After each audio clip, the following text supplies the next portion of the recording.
Good evening all. I'm Pastor Gamaka, Apostolic Believers of Christ International, Bishop Samuel. The program like is here, subscribe, and press notification bell to update every day the new videos. Thank you so much. God bless us all.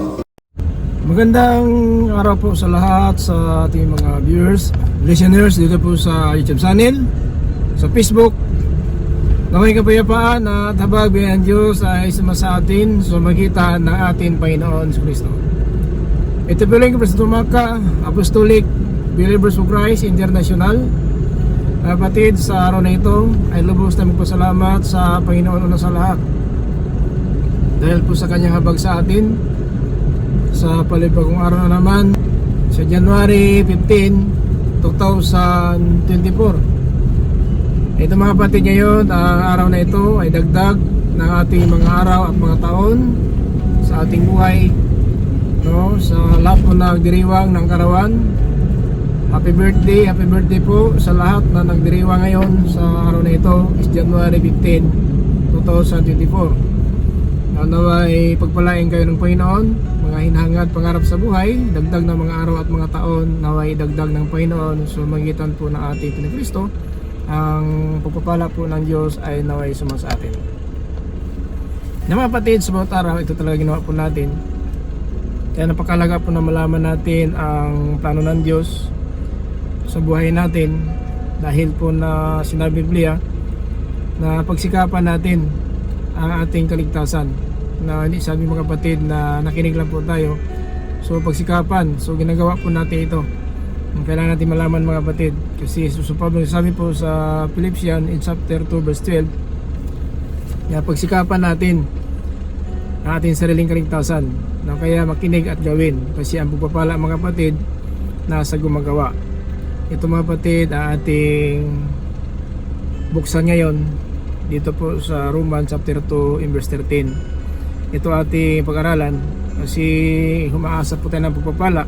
So dapat alam dapat natin kung sino kaya ang magtatanggap ng pagpapala, kasi napakahalaga po ito. Pareho lang tayo naghihangad tayo ng pagpapala ng Diyos, pero tandaan po natin na ang tinuturing matuwid ng Diyos itong gumagawa, hindi po ang nakikinig. Kaya ito mga kapatid, pinag-aaralan po natin ito paano na mayroon tayong idea sa buhay natin. Baka po nakinig lang po tayo ngayon, ang taga na tayo sa limutan na namumuhay sa limutan, pero ating ginagawa, nakinig lang po tayo, simba lang, praise the Lord, hallelujah, paglabas sa simbahan. So ang ugali natin, disimpa rin, walang pagbabago. Now ito sinabi ng Apostol Pablo mga kapatid dito po sa Roman in chapter 2 verse 13 na dapat malaman natin ito, ang pagpapala, sino makatanggap, sapagkat sino kaya ang itinuturing na matuwid ng Diyos mga kapatid sa kanyang harapan, dahil po ito ang pinakamalaga sa lahat po ng bagay nating nakamtan na pagbigay ng Diyos sa atin. So hindi po na dyan lang po tayo pinagpala ng Diyos sa mga bagay na may katapusan. Dahil sa Panginoon na ang pagpapala na walang katapusan, ang buhay na walang hanggang ay ating makamtan. Na mga kapatid, ito po ay ginawa po natin talaga, no, sa bawat araw lobby ng Diyos, makapag-post ng mga video. Ito paano sabihin ito, marami tayong matutunan sa ating pamumuhay hanggang ngayon, na dito po tayo sa liputan ayon po sa habag ng Diyos, na ayaw ng Diyos talaga na alis tayo sa liputan, kapahamakan po ating pupuntahan. Sapagkat alam natin, mahal tayo ng Diyos, tayo po ay binigyan ng Panginoon ng pagkataon na makikinig ng kanyang salita, dahil po para ating magawa. Pero kung nakinig lang po tayo, walang ginagawa, so hindi po tayo ay pagiging matuwid sa mata ng Diyos. Ang pagiging matuwid sa mata ng Diyos, yung gumagawa, hindi po nakikinig. Pakinggan natin sa Romans chapter 2 verse 13. Ito sinabi ni Apostol Pablo: Pagkat hindi ang nakikinig sa kautusan ang itinuturing ng Diyos na matuwid, kundi ang tumutupad nito. Yan po maliwanag mga kapatid, na ang tinuturong ng Panginoon, tinuturing na matuwid, hindi nakikinig, yung tumutupad. Kaya kung hanggang ngayon ang lang po tayo sa pagsamba, tayo po ay nakikinig lang po, pero paglabas sa simbahan, so ang ating ugali walang pagbabago, so wala tayong nagawa. Kasi ang pagsimba natin, diyan tayo tinuturuan ng Panginoon. Sa bawat araw ng Sabat day kung linggo, ay bagay tayo pupunta sa simbahan, kasi tuturuan tayo ng ating Ama na nasa langit. Now, ating mga magulang sa lupa, tinuturuan po tayo sa nararapat at matuwid na pamumuhay, lalo po ating Ama nasa langit. Kaya ang sinabi ni Apostol Pablo, hindi ang nakikinig ang ituwid ng Diyos, yung gumagawa. Pagkat hindi ang nakikinig sa kautusan ang itinuturing ng Diyos na matuwid, kundi ang tumutupad nito. Kaya mga kapatid, napakahalaga po na malaman natin na kumusta man, no? Kumusta man sa ating bumuhay ngayon, ano kaya ang pag-aasa natin dito? Totoo ba talaga na ginagawa natin ating napakinggan? Sapagkat kung natin ginagawa, so hindi tayo turing matuwid. Sapagkat nakikinig lang po tayo. So hindi po yung turing na matuwid ang nakikinig, ang gumagawa. Pagkat hindi ang nakikinig sa kautusan ang itinuturing ng Diyos na matuwid, kundi ang tumutupad nito. Kaya nakinig man tayo sa mga pari, mga pastor, sa mga tagapagturo ng salita ng Diyos, sa daan man, saan man tayo, sa sasakyan, kung saan tayo nakapunta, may salita ng Diyos, nakinig na nga tayo. Pero ang tanong ng ating napakinggan, ginawa ba natin? Kasi kung hanggang tayo sa pakikinig, hindi pa rin tayo turing na matuwid ng Diyos. Hatol pa rin, mapahamak pa rin tayo sa ating pagharap sa hukuman. Kasi nakinig na po tayo, wala tayong ginagawa. Kaya kailangan natin malaman mga kapatid ito, dahil po na napakahalaga po ito, na malaman natin kung makakala natin matuwid na tayo sa ating sarili, mga kapatid, pero yung pala hindi pa hugas ating kasalanan. So kailangan natin malaman ito mga kapatid, sapagkat ang sinabi po mga kapatid, hallelujah, sa Proverbs in chapter 30, tanda po natin in verse 12, na may mga tao talaga na akala sa sarili nila perfect na po sila, no? Perfect sa kanyang paningin, pero hindi pa hugas ang karumihan.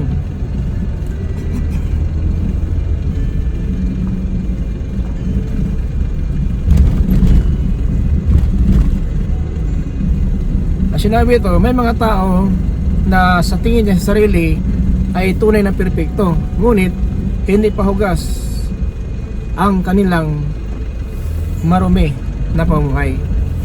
Kaya mga kapatid na dapat natin malaman, so huwag natin hayaan na ganito po ang katayuan natin. Kasi palagi na lang tayo na umasa siguro perfect na tayo sa ating paningin, pero hindi pa hugas ating karumihan sa ating pamumuhay. So dapat malaman natin ito. At huwag natin hayaan mga kapatid na mabaliwala po ito. Salita po ito ng Diyos mga kapatid para po sa atin. Dito po sa chapter 30 verse 12 sa Proverbs. May mga tao na ang tingin sa sarili ay tunay na perpekto. Ngunit ang totoo, ang buhay nila ay madumi. So ang totoo, ang buhay nila madumi. Akala natin perfect, tama na ito. Tama ito pastor, ito talaga ang naiwan na aking mga ninuno, aking tatay at nanay, aking kapatid. Ito pong naiwan sa amin. So kaya dahil dyan, akala natin perfect na po tayo, sapagkat inutukoy natin ating mga magulang, ating kapatid na perfect sila sa ating akala. Pero hindi pa hugas pala ang ating pamuhay, hindi pa hugas harapan ng Diyos. Kaya dapat natin malaman ito, na tulad ng inasa natin, nakikinig tayo pagsimba, po tayo simbahan, umamin tayo, praise the Lord, hallelujah, nag-praise na worship po tayo kung nagpupuri, pero hindi pa hugas. Kasi lang po tayo sa pagpupuri, hindi sinabi nagpuri, kaligtas ka na. Hindi ka sinasabi nag-praise hallelujah, kaligtas ka na. Hindi sinasabi na ikaw talaga ay nakinig, ligtas ka na. Dahil po ang kaligtasan nasa paggawa. Kasi ang hatol natin sa paggawa mga kapatid, ang gawa po ang hatol, hindi ang sinabi mo ikaw Christian, pastor, manampalataya, ikaw ay nagsasamba, ikaw ay nakinig, naligtas ka na. Kasi ang maligtas, ang makapasok sa langit, mga kapatid, yung tumutupad lang ng salita ng Diyos na nasa langit. Yan mga kapatid, dapat malaman natin. Hindi po na tawag ng tawag, simba tayo at tayo nagpupuri. Pero sinabi po sa 7:21 sa Mateo,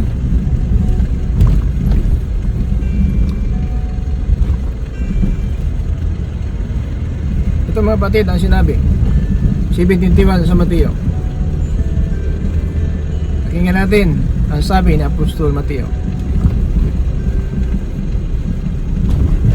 Marami ang tumatawag sa akin ng Panginoon, pero hindi ito nangangahulugan na makakapasok sila sa kaharian ng langit. Oh. Marami tumatawag sa akin ng Panginoon, pero hindi nangangahulugan na makapasok na sila sa kanilang langit. Bakit? Tuloy. Ang mga tao lang na sumusunod sa kalooban ng aking amang nasa langit ang mapapabilang sa kanyang kaharian. Marami. Ayan mga kapatid ha. So sa araw ng paghukom, marami ang sabihin natin manunumbat sa Panginoon.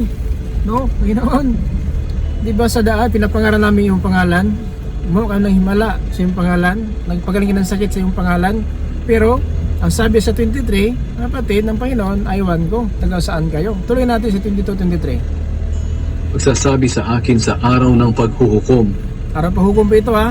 Ibig sabihin, tatayo na tayo sa harapan ng hukuman. Pero ito ang sasabihin nila. Panginoon, hindi ba't sa ngalan niyo ay nagpahayag kami ng inyong salita? Nagpalayas ng masasamang espiritu at gumawa ng maraming himala?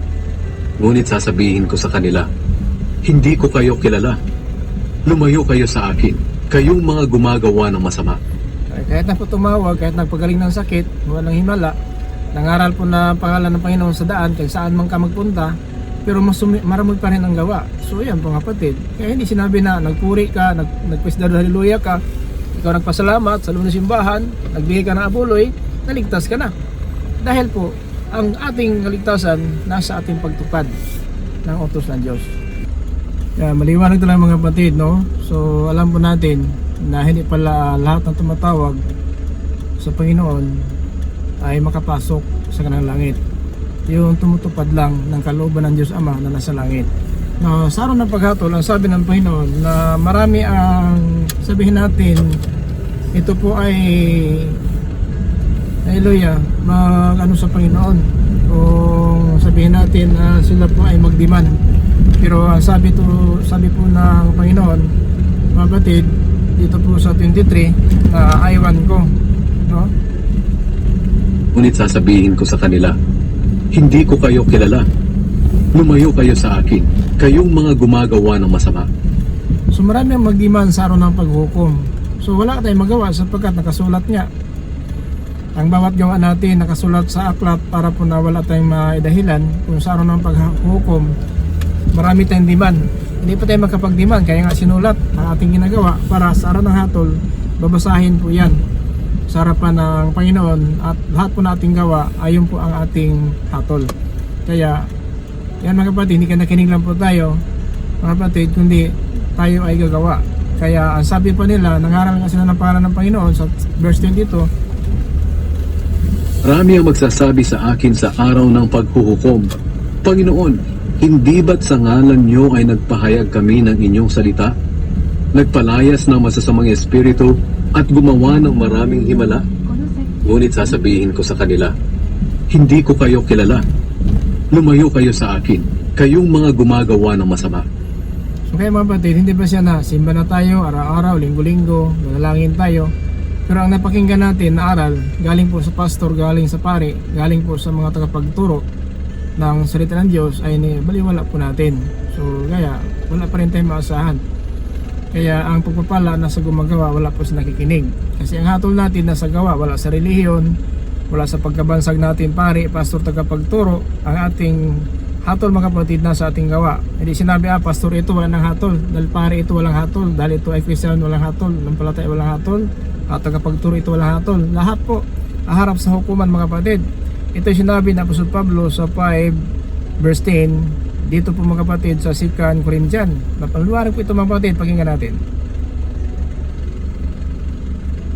Kapagkat haharap tayong lahat kay Kristo para hatulan, tatanggapin ng bawat isa ang nararapat na kabayaran sa kanyang mga ginawa, mabuti man o masama, nang nabubuhay pa siya sa mundong ito.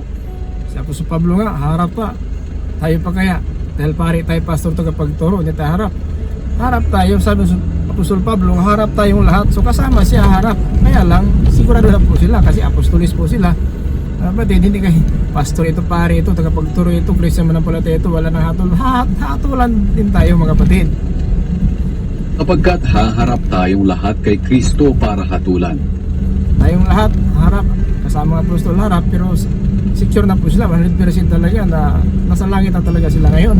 Kaya tayo ngayon, huwag po tayong kumpiyansa, baka palagi tayo nakinig, simba lang tayo, praise the hallelujah, manalangin man tayo, pero ang ating pamuhay, walang pagbabago, disim pa rin ating ugali, panalita, hindi maasahan, ating mga laman ng puso, puot, at paninira ng kapwa, pagsisinungaling, wala tayong maasahan dyan kapatid, no? At tanggapin ng bawat isa ang nararapat na kabayaran sa kanyang mga ginawa, mabuti man o masama, nang nabubuhay pa siya sa mundong ito. Kaya ingatan po natin ang sa mundong ito. Baka po na natin pa sa mundong ito, pulos natin pagsinungaling, paninira ng kapwa, pagpatay, pangulinya, pakiapid, pagsinusdiyosan, naging bayo tumbit, taghayaw, maliit. Ito po mga kapatid, ang pagsinungaling. Tandaan po natin, ito po ang ating kasakiman. Tandaan po natin, wala po tayong maasahan dyan tungkol ng kaligtasan pag ganun po ating pamuhay. Kaya tinuturuan tayo ng Panginoon, sana po baguhin natin direksyon ng buhay natin, wala po tayong padalos-dalos at mga mataas sa ating sarili. Tandaan po natin, kahit anong relihiyon natin, kahit ano ating bansag sa sanlibutan, hindi po yan ang hatol. Ang hatol natin nasa ating gawa. Maliwanag po mga kapatid dito po sa 2 Corinthians chapter 5 verse 10. Kapagkat haharap tayong lahat kay Kristo para hatulan, tatanggapin ng bawat isa ang nararapat na kabayaran sa kanyang mga ginawa, mabuti man o masama, nang nabubuhay pa siya sa mundong ito. So maliwanag po mga kapatid, no? Nang nabubuhay pa siya sa mundong ito. So kaya dapat natin palagaan itong mga natira natin buhay. Kasi magtatagal, tayo papanaw, ayon po sa pasya ng Diyos. So ang dapat natin gawin, sana po ang ating napakinggan noon pa man ay gawin na po natin. Kasi yun po ang hatol natin na ating gawa. Hindi po ating bansag Christian pastor ng palataya pare kung tagapagturo. Ang bansag mga kapatid sa libutan, hindi po yan ang hatol. Ang hatol natin sa ating pumuhay, sa ating gawa, kung ano talaga ang ating ginagawa, yun po ang hatol natin. So sana mga kapatid, nakatulong po sa atin ang mga paraan po ito na ating pinupost sa YouTube channel, sa Facebook. Ito po ay nagbigay po sa atin ng pag-asa upang mabago po ang direksyon ng buhay natin para po tayo talaga ay magkaroon po ng tunay na kaligtasan. Tandaan po natin, hindi pa huli ang lahat. Habang buhay tayo may pag-asa pa. Kaya dahil nabuhay pa tayo, may pag-asa pa tayo mga kapatid. Huwag tayong tutulad sa iba na sila na po ang humatol ng sarili nila na wala na talagang sabihin natin pag-asa dahil makasala. Hindi po, kasi habang may pag-asa pa tayo, ay po sulat ni Haring Solomon sa Ecclesiastes kung mga aral kabanata siyam talata 4. Habang may buhay ang tao, may pag-asa. May kasabihan nga, mas mabuti pa ang buhay na aso kaysa sa patay na leon. No, habang buhay pa ang tao, may pag-asa. Kasi mga kapatid, hindi siya nasabi dahil na makasalanan tayo ngayon na wala ng pag-asa. So hindi po, habang may pag-asa. Kaya ngayon nga nagpahayag ang Panginoon para po na malaman natin paano talaga makamtan ng tao ang pagpapala. Itong katuwiran na galing sa Panginoon. Kasi po sa ating panahon ngayon, marami pong paraan ng dyablo upang iligaw tayo sa ating pag-asa. Dahil mismo ang dyablo nag-udyok ng ating isipan, namuhay tayo ng magkamundo, naging kaaway natin ang Panginoon dahil po sinusuway natin ang kanyang mga utos. Subalit, alam ng Diyos sa ating panahon ngayon na ito talaga ay dapat na malaman natin na kung hanggang ngayon, hanggang natin sa pagkikinig, simba lang tayo, nag-praise hallelujah lang po tayo, amin-amin lang po tayo, at lumuhod tayo manalangin, pero ating ugali walang pagbabago. So hindi po mga kapatid na dahil lumuhod ka, ligtas ka na. Hindi ka nalangin ka, ligtas ka na, mga kapatid. Kasi ang kaligtasan natin, wala po sa ating gawa. Kaya ang habag lang ito po ang biyaya ng Diyos na binigyan ng ating Kristo sa atin, ang kanyang katawan, si taas ng krus. Ipinako siya sa krus para po na doon sa krus magkaisa po tayo sa kanyang kamatayan. So Pablo nagsasabi na ipinako na ako kasama ng Panginoon doon sa krus. Kasi Apostol Pablo po siya bautismado. Pinatunayan niya sa Galatia in chapter 2 verse 20. Mga kapatid, ito po ang sinabi niya na sabi niya, ipinako na ako doon sa krus kasama ni Kristo. Bakit? Bautismado po siya at si apostol na talaga. So before siya naging apostol, bautismado si Ananias sa Acts chapter 22 verse 16. Na sinabi dito mga kapatid ng banal na aklat na namatay na siya kasama ni Kristo sa krus. Namatay akong kasama ni Kristo sa krus. Hindi na ako ang nabubuhay sa aking sarili, kundi si Kristo na. Ipinapamuhay ko ang buhay kong ito sa pamamagitan ng pananampalataya sa anak ng Diyos. Amen. No? Sa anak ng Diyos na nagmamahal sa akin. Nagmahal sa akin at nag-alay ng buhay niya para sa akin. So yun pala mga kapatid. So at po na si Apostol Pablo, bautismado po siya sa pangalan ng Kristo. At sinabi niya talaga na namatay na akong kasama ni Kristo doon sa cross. Kaya ang bautismo mga kapatid diyan na nakaisa po ng kanyang kamatayan doon sa cross. Kaya bakit nagpabautismo tayo? Dahil alam natin na ang bautismo pala na ito nagpapatawad nating kasalanan, at yun po mga kapatid ang utos ng Panginoon na paakyat sa langit na go therefore of all the nation, teaching, baptize in the name of the Father, the Son, and the Holy Ghost. So kaya bautismado tayo sa pangalan ni Kristo dahil mga kapatid yung pang-utos ng Panginoon pagpaakyat sa langit. Yan po ang kanyang iniwan sa mga apostolis, mga kapatid na sinunod na apostolis sa Acts 38. Ang sabi sa Pedro, repent every one of you baptized in the name of Jesus Christ for the remission of your sin, and you shall receive the gift of the Holy Ghost. So yan mga kapatid ang totoo na aral ng Diyos para po sa atin, para magkaisa po tayo doon sa itaas sa cross. Si Apostol Pablo po, bautismo ni Ananias, mga kapatid, na siya po ay naging apostol, bautismado siya. Pagkatapos ng bautismo, siya po ay kumain at lumakas at nangaral na po siyang umpisa, at siya nagpapatunay na kasama na siya sa itaas ng cross. Ang sabi niya dito sa chapter 2 verse 20 sa Galacia, Namatay akong kasama ni Kristo sa krus. Hindi na ako ang nabubuhay sa aking sarili, kundi si Kristo na. Ipinapamuhay ko ang buhay kong ito sa pamamagitan ng pananampalataya sa anak ng Diyos na nagmahal sa akin at nag-alay ng buhay niya para sa akin. diba? So tayo talaga sana po ay magkaisa tayo sa pag-asa na ito. Huwag natin hayaan na masaya lang po itong mga kapatid at ating napakinggan. Sana po ay pagkaloob ng Diyos na mamuhay tayo na tulad ng sinabi ng Apostol Pablo, namatay na ako kasama ni Kristo doon sa cross. So walang iba mga kapatid, tanggapin natin ang katotohanan na tayo talaga ay makasalanan para tayo magsisi at tanggapin ang kapatawaran sa bautismo at ay magkaisa po sa kanyang kaharian. So maraming salamat po sa mga viewers natin ni Juniors. Ito po sa YouTube channel sa Facebook. Ito po yung lingkod, Pastor Tomaka, Apostolic Believers of Christ International. Yung sabi sa bawat isa, the grace of Jesus Christ be with us. Amen. Amen. Okay po.